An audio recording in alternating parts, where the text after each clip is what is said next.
হযরতে আবু সালমা দুনিয়া থেকে চলে গেলেন।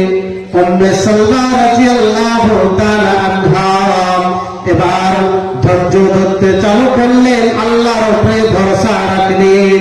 এবার এমন একটি দোয়া পাঠ করলেন, বলছেন কি যে আল্লাহুম্মা আজরনি ফি মুসিবাতি ওয়াহলিফ লি খায়রাম মিনহা।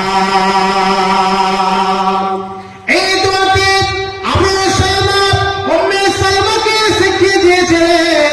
বলেছিলেন কি যে উম্মে সালমারি, তুমি যখন তোমার মুসিবত পড়ে যাবে, মুসিবত চলে আসবে, সেই সময়তে তুমি এই দোয়াটি পাঠ করবে। অবশ্যই তুমি তার বদলে তুমি ভালো জিনিস পাবে। ও আমার মা বলে, এমন ভালো জিনিস পালো, কেমন ভালো জিনিস পালো শুনে রেখো। হযরতে উম্মে সালমা রাদিয়াল্লাহু তাআলা আনহা বলছেন কি যে যখন আমার স্বামী দুনিয়া থেকে চলে গেল, আমার কাছে আমার সন্তান রয়েছে, আমার মেয়ে রয়েছে, এরকম করে আমি বসবাস করতে চালু করলাম। এবার কিছুটা দিন পার হয়ে যাওয়ার পরে, যখন কিছু মাস যাওয়ার পরে, এবার আল্লাহর নবী সাল্লাল্লাহু আলাইহি ওয়াসাল্লাম হঠাৎ করে আমার বাড়ি চলে আসলেন।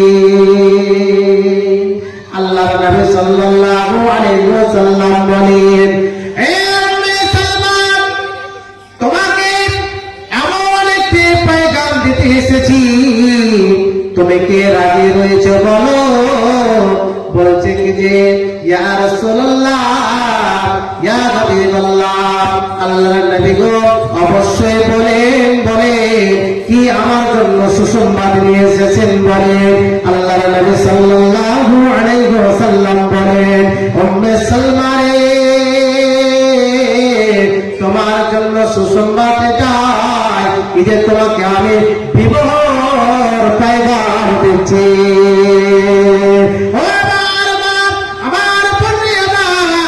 এইরকম ভাবে যদি আপনার যদি স্বামী মারা যায়, আর যদি কোনো ভালো জায়গা থেকে যদি বিবাহ চলে আসে, তবে আপনি বিবাহটা করে নেবে, কিন্তু আপনি এইরকম ভাবে কখনো থাকবে না। এইরকম করে আল্লাহর নবী সাল্লাল্লাহু আলাইহি ওয়াসাল্লাম যখন হযরতে উম্মে সালমাকে কথাটি বললেন,